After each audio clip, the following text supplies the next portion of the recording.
विद्यार्थियों, आज मैं लेकर आया हूँ आप लोगों के लिए फ्री ऑनलाइन रीजनिंग की क्लास। और हम लोग बात कर रहे थे अंग्रेजी वर्णमाला परीक्षण के बारे में। अंग्रेजी वर्णमाला परीक्षण में जहाँ तक मैंने करा दिया था, फर्स्ट हाफ रिवर्स करा दिया आप लोगों के लिए, सेकंड हाफ रिवर्स करा दिया, उससे रिलेटेड प्रश्न भी मैंने आप लोगों के लिए करा दिए। अब मैं आप लोगों के लिए कराऊंगा बोथ हाफ रिवर्स। तो बोथ हाफ रिवर्स को लेकर के हम लोग आगे बढ़ेंगे। आज की जो हमारी क्लास है बोथ हाफ रिवर्स को लेकर के है। तो आइए हम इस क्लास को लेते हैं और इससे संबंधित प्रश्नों के बारे में विस्तृत चर्चा करते हैं। हमारी बोथ हाफ रिवर्स यानी हम लोग जनरली लिखेंगे तो ए से लेकर के एम तक लिखेंगे, तो एन से लेकर के जेड तक लिखेंगे। लेकिन यहाँ पे बोथ हाफ रिवर्स का मतलब है कि ए से लेकर के एम तक, मतलब एम टू ए और जेड टू एन। ये फर्स्ट हाफ और ये सेकंड हाफ, तो दो हाफ होते हैं। अर्धांश सामान्य भाषा में इसको हम लोग कहते हैं अर्धांश, पहला अर्धांश और दूसरा अर्धांश। अब इससे रिलेटेड प्रश्न करने के लिए पहले नियम समझ लेते हैं। यदि ऑर्डर बोथ हाफ रिवर्स का हो और मान 13 से कम हो, एक बार 14 में से घटा करके आंसर निकालते हैं। और यही मान यदि 14 से ज्यादा है तो एक बार 40 में से घटाकर उत्तर निकालते हैं। जैसे एक प्रश्न यहाँ पे हम लोग देख लेते हैं।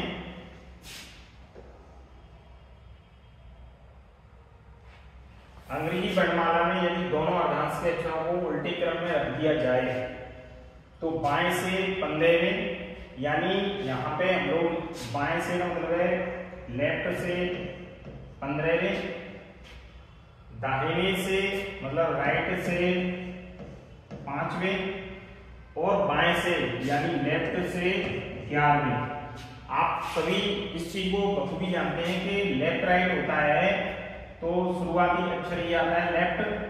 15 और 5 हो जाएंगे 20, एल 11, तो लेफ्ट लेफ्ट होने में माइनस हो जाएगा, एल के बचेंगे 9। और एल 9 वैल्यू जो है वो 14 से कम है, इसीलिए 14 में से 9 को घटाएंगे तो एल 5 में कन्वर्ट हो जाएगा। और एल 5 जो है A B C D E, तो इसका जो आंसर आएगा वो निकल के आएगा ई। इस तरीके से हम इस प्रश्न को हल करेंगे। दूसरा प्रश्न है दाहिने से 17वें, यानी दाहिने से 17वें, आर की वैल्यू 17 हो गई। दाहिने से 10वें यानी आर की वैल्यू 10 हो गई। बाएं से 12वें यानी लेफ्ट की वैल्यू 12 हो गई। अब हम यहाँ पे देखेंगे, देखिए राइट राइट होते हैं तो घटाते हैं, तो यहाँ पर इक्वल साइन आएगा। 17 में से 10 जाएंगे तो आर बचेंगे 7 माइनस लेफ्ट 12। राइट लेफ्ट होने पर क्या होगा? देखो राइट लेफ्ट होने पर आएगा तो राइट ही, लेकिन 12 और 7 कितने हो गए? 19 वैल्यू राइट को जब हम लेफ्ट में बदलेंगे तो इसको 27 में से घटाएंगे, 27 में से 19 जाएंगे तो यहाँ पे निकल के आएगा 8 निकल के आएगा। और 8 वैल्यू जो है वो 14 से कम है, इसलिए 14 में से इसको घटाएंगे, L6 निकल के आएगा। और L6 का मतलब है A B C D E F, तो इसका जो आंसर निकल के आएगा वो क्या निकल के आएगा? F निकल के आएगा। इस तरीके से इस प्रकार के जो प्रश्न है उनको इस तरीके से हम हल करते हैं। अगला प्रश्न है दाहिने से 25वें, मैं कलर दूसरा ले लेता हूं। दाहिने से 25वें, दाहिने से यानी R से 25वें, दाहिने से 23वें और बाएं से 19वें। इसका मतलब ये हुआ कि हम लोग जो है प्रश्न का हल करेंगे तो आर सेम है, मतलब आर होने पर माइनस होता है, तो यहाँ पे आर की वैल्यू जो आएगी वो आएगी 2, क्योंकि आर 25 में से आर 23 में तो 2 बचे और लेफ्ट का है 19। अब आप लोग देखेंगे आर राइट और लेफ्ट होने से जोड़ते हैं तो राइट हो गए 21, यहाँ पे 25 में से 23 से 2 बचे, राइट लेफ्ट होने पे जुड़ जाएंगे, राइट 21 हो गए लेकिन राइट को जब लेफ्ट में बदलेंगे तो इसको 27 में से घटाएंगे तो लेफ्ट के आएंगे 6 और लेफ्ट की 6 मतलब L6 जो है 14 से छोटी वैल्यू है, इसीलिए L को बदलेंगे हम लोग तो 14 में से 6 गए तो कितने बचे 8। L 8 जिसकी वैल्यू देखिए A B C D E F G H, तो ये जो वैल्यू आ रही है वो किसकी निकल के आ रही है H की वैल्यू निकल के आ रही है। तो विद्यार्थियों हम इस प्रकार के प्रश्नों को बड़े आसानी के साथ जो है हल कर सकते हैं। अब देखिए हम लोग आगे बढ़ते हैं।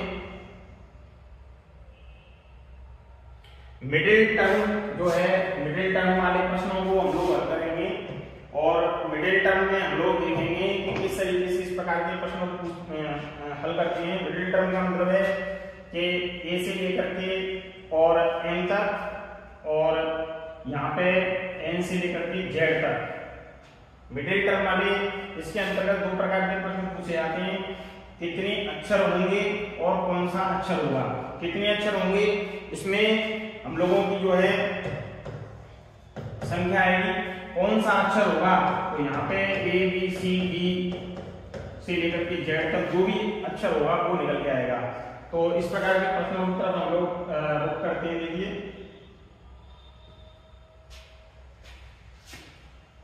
A B C D पूरा का पूरा लेकर के हम लोगों ने Z तक ले लिया, ये बायां है इधर से दायां है।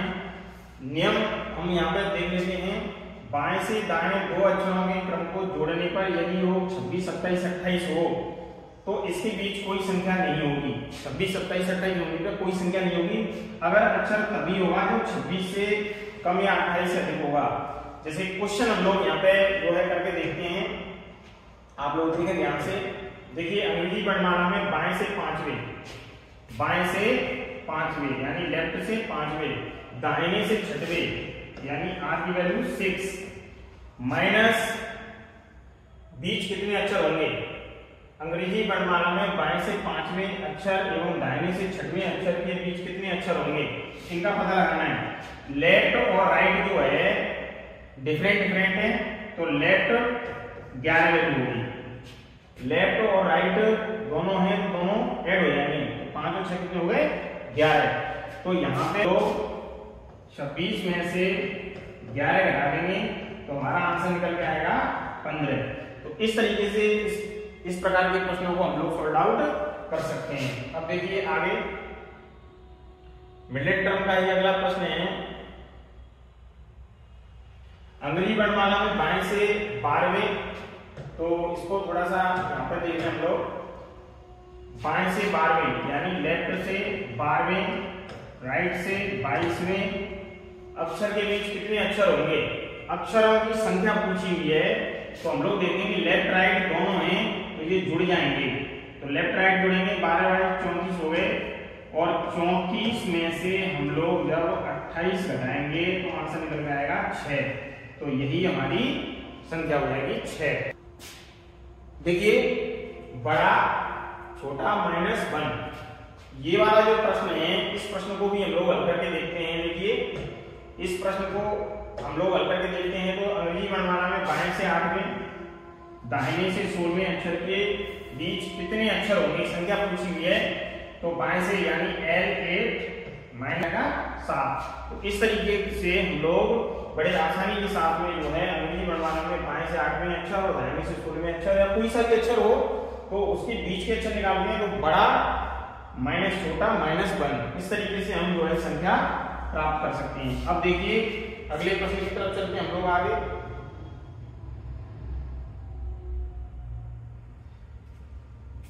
हम लोग यहाँ पे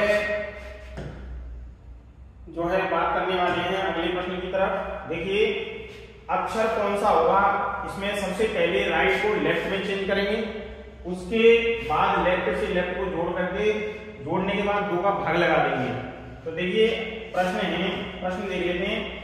अंग्रेजी वर्णमाला में बाएं से 17वां, बाएं से 17वां यानी लेफ्ट से 17वां, दाहिने से 24वां यानी दाहिने से 24वां।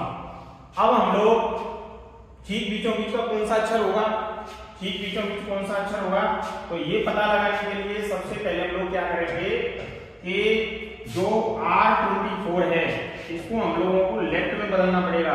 तो 27 में से 24 को घटा देंगे, देखिए 27 में से 24 को घटा देंगे तो निकल जाएगा 3। तो राइट को लेफ्ट में बदलते हैं तो 27 में से घटाते हैं, तो 27 में से 24 गए तो कितने 3, और ये कितना है L70, दोनों को जोड़ेंगे 17 3 हो गए 20, 20 में 2 का भाग लगाया तो निकल गया 10। तो 10 जो है हम लोग एक फॉर्मूला है एज ऑफ टी का मतलब होता है 5 10 15 20 और 25। तो आप देख सकते हैं 10 का कोड कितना है J है, तो ये जो J है वो इसका जो है आंसर होगा। इसी प्रकार से हम लोग और भी प्रश्न हैं, देखिए इनका भी हम लोग जो है हल कर सकते हैं। जैसे L5 और R7 दे रखा है, तो पहले इसको हम लोग कन्वर्ट करेंगे लेफ्ट में।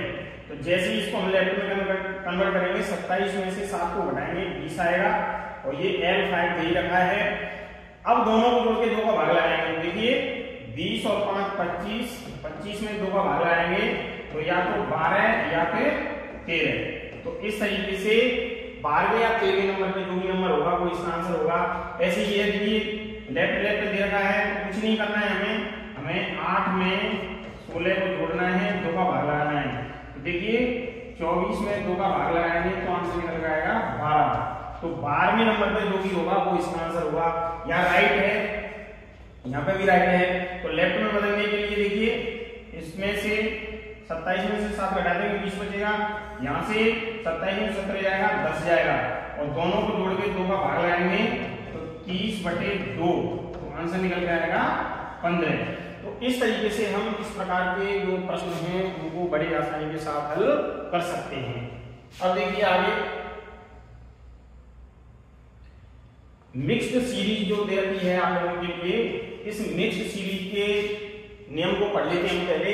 एक मिश्र श्रृंखला दी जाती है जिसमें अक्षर अंक संकेत तीनों मिले होते हैं, दी गई सीरीज के आधार पर पूछे गए प्रश्नों का उत्तर देना होता है। तो देखिए दी गई जो श्रृंखला है उसको ध्यानपूर्वक पढ़िए, फिर प्रश्न को उत्तर दीजिए। तो ये श्रृंखला आप लोगों के लिए दी हुई है, यहाँ से लेकर के और जे तक। अब देखिए बाएं से 12वें सदस्य के दाहिने 8वें सदस्य के बाएं 16वां सदस्य कौन सा होगा। तो बाएं से यानी लेफ्ट से 12वां, दाहिने से यानी R से 8वां, फिर बाएं से 16वां। तो आप लोग देखेंगे कि यहाँ पर जो दे रखा है हम लोगों के लिए लेफ्ट और राइट दे रखा है, तो ये ऐड हो जाएगा। यहाँ पे देखिए लेफ्ट और राइट को दे रखा है तो ऐड हो जाएगा, 12 8 20 हो जाएंगे। तो लेफ्ट के हो गए 20 और यहाँ लेफ्ट के कितने हैं 16, 20 में से 16 घटा देंगे तो L बचेगा 4। तो L4 मतलब इधर से चौथा, पहला दूसरा तीसरा चौथा, तो ये जो है इसका आंसर होगा। तो इस तरीके से इसका आंसर होगा टी। तो बड़े आसानी के साथ में हम इस प्रकार के जो प्रश्न है, कोई भी सीरीज दे रखी होगी उनको सबसे पहले बाएं से 12वां क्या है, तो देखिए बाएं से 12वां, दाहिना मतलब R8, फिर माइनस बाएं से 16वां, देखिए बाएं से 16वां।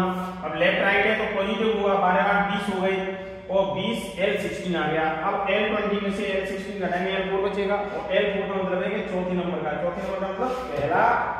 पहला दूसरा तीसरा और चौथा। तो इस तरीके से हम इस प्रकार के प्रश्नों को बड़ी आसानी के साथ हल कर सकते हैं। अब देखिए अगला प्रश्न, 7 अक्षरों को उल्टा लिखो।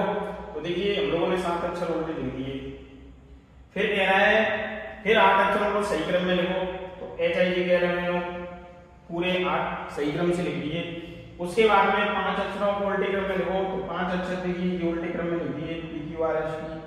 उसके बाद में 6 अक्षरों को उल्टे क्रम में लिख दिए, बचे हुए अक्षर थे उनको भी उल्टे क्रम में लिख दिया UWXYZ।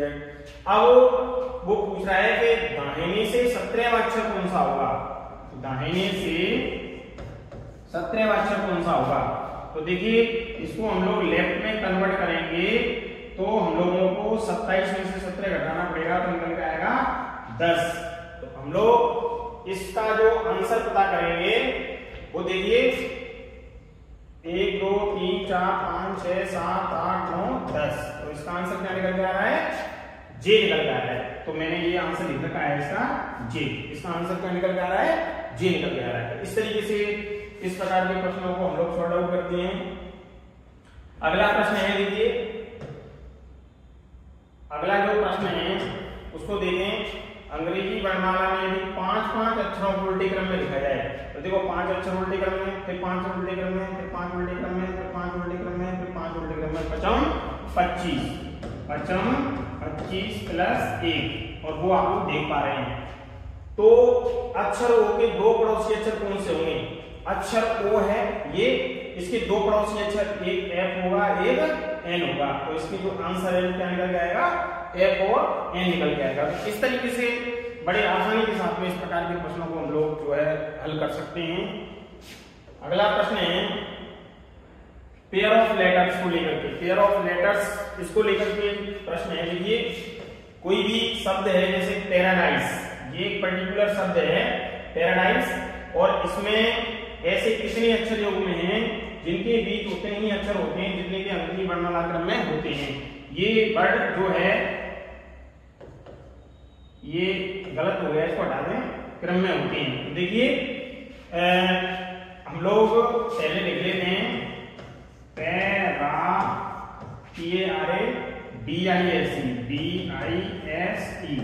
तो देखिए यहां से पढ़ेंगे PQR, एक हो गया PQRSTUVW नहीं आ रहा, ABCD, देखो ए से लेकर डी तक, मतलब 1 प्लस 1। अब P ये हो गया RSTUVW, ABCDE, एक ये हो गया AE।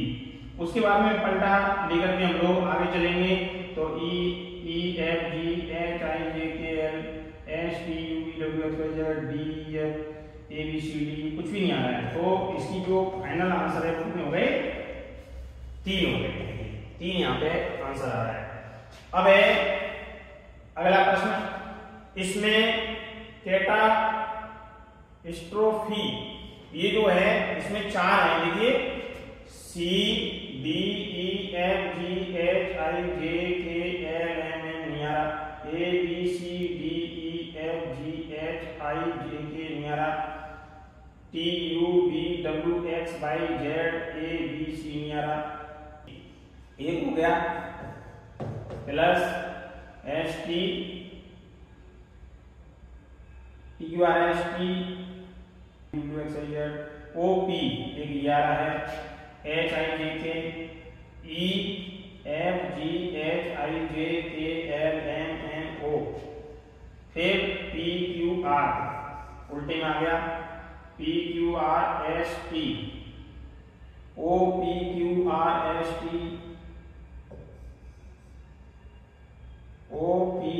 OPQRST, यानी उसे लेंगे T.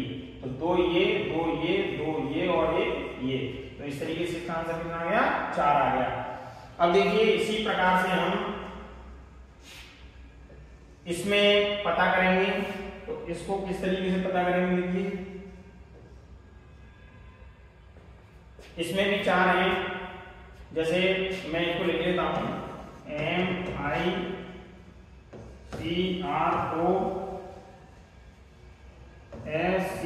MICROSCOPE, microscope, HIJKLMN MNOPQRSTUVW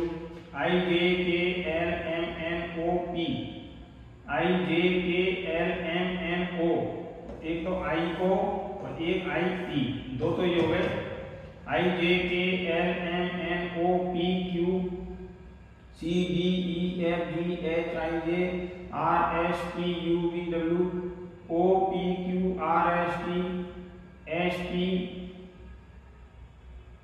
PQRSTUVW CDE OP ये भी हो गया,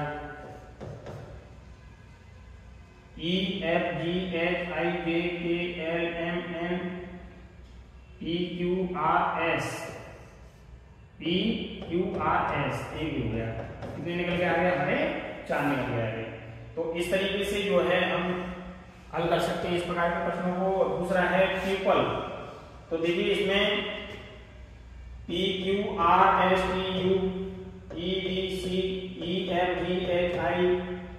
एक तो ये निकल के आ गया OPQR P नहीं है EFGHIJLMNOP, एक ही हो गया। तो इस तरीके से इसके आंसर 2 हो गए। अब देखिए हम लोग इस प्रकार के जो अन्य प्रश्न हैं कोडिंग डिकोडिंग को लेकर के, उसका जो शेष भाग रह गया है उसको मैं आप लोगों के लिए अगली क्लास में लेकर के आ रहा हूं। तो आप सभी से मेरा आग्रह है कि फ्री ऑनलाइन क्लास हेतु चैनल को लाइक और सब्सक्राइब करें और ज्यादा से ज्यादा साथियों के लिए भेजें, जिससे उन दूर दराज के बच्चों को लाभ मिल सके। और अपना ख्याल रखिए, सावधान रहिए, सुरक्षित रहिए, क्योंकि आजकल सोशल मीडिया पर फ्रॉड की घटनाएं बहुत ज्यादा हो रही हैं। तो साइबर सेल में जो है आप लोग जो फ्रॉड की शिकायतें वो कर सकते हैं। तो मेरा आपसे सभी से आग्रह है कि सोशल मीडिया का सदुपयोग कीजिए और ज़्यादा से ज़्यादा जो है जो बच्चे पढ़ाई कर रहे हैं वो एजुकेशनल जो चीज़ें हैं उनको ज़्यादा से ज़्यादा देखें, अपने साथियों को शेयर करें। सुरक्षित रहिए, सावधान रहिए, सजग रहिए। जय हिंद, जय भारत। शुक्रिया दोस्तों।